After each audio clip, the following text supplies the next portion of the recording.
was Lord Peter Hain there. Well, the Zimbabwean author Douglas Rogers joins us now. He wrote 2 books about Robert Mugabe and also his experiences of the country. Thank you for speaking to us this evening here on BBC News. What did you think when the news first broke?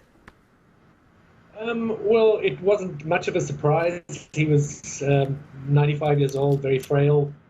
He was running out of time for the last number of years. But neither am I dancing on anyone's grave. I think that's it's not the right time for that. It's worth bearing in mind that I died in a state-of-the-art hospital in Singapore, getting the finest medical treatment in the world, and back home his country is on life support.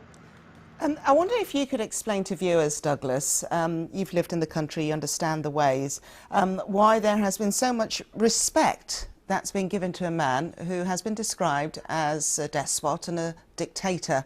We're hearing a lot about the phrase of Ubuntu. Well, Mugabe, of course, was the leader of the liberation movement that won independence from minority white rule.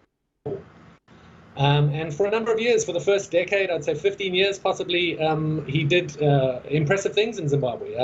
The record is patchy in those early years, but Zimbabwe's literacy, it had a thriving economy, a good healthcare system, and was for many years the model post-colonial African country. And I think there's the legacy, obviously, of liberation war, but the memory of that. And yeah, defeat colonial rule. Your memoirs were called the Last Resort, and they've been described as a moving testament to the love and loyalty inspired by Zimbabwe and her people. Why do you think there was, and still is to a certain degree, a great love for Zimbabwe? Tell us about the potential that the country never quite reached. Well, Mugabe died in Singapore, and Zimbabwe could have been the Singapore of Africa. It has far greater resources than Singapore does. It has, as I mentioned earlier, a highly literate population, very educated. And anyone who visits Zimbabwe falls in love with it, mostly with its people, but obviously its beautiful landscape.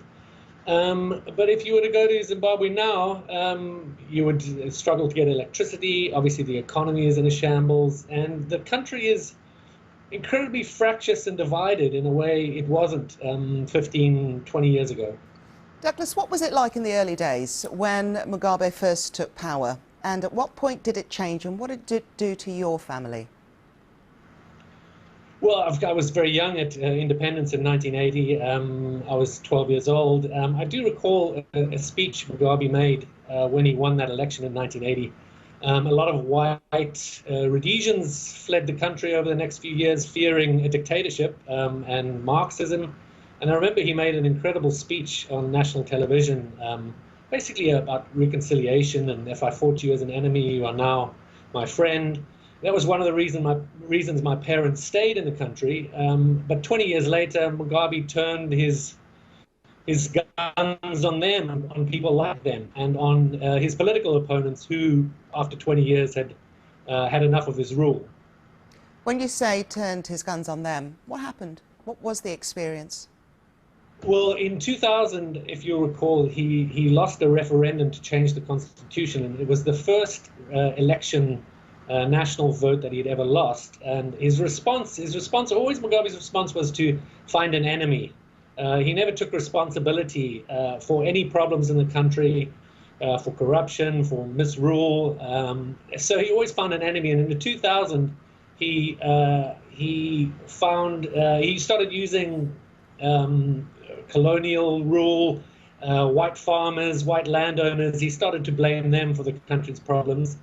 Really, he was going after black farm workers who were supporting the opposition. But as you'll know, in 2000 was the beginning of the land invasions.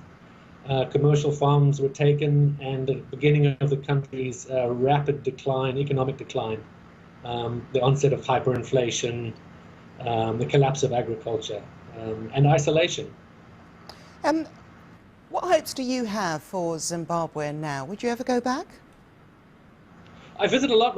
My father still lives there. I've got a lot of family there. I love visiting Zimbabwe. The best people in the world. And there is, again, a lot of people say things haven't changed in Zimbabwe. Mugabe was removed from power, ironically, by his former comrades in 2017. But as anyone knows, the economic situation in Zimbabwe has not improved. It's as divided as ever. We can only hope through people who are generally like some of the most welcoming and smartest and brightest people can put it back on its feet. But one of the tragedies, of course, is 3 or 4 million people live outside the country, in South Africa, in the UK.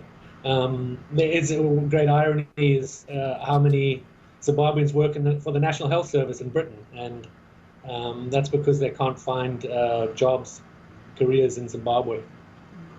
It did lose all its people wealth, didn't it? Douglas Rogers, thank you very much for your time and your reflections. Thank you. Thank you.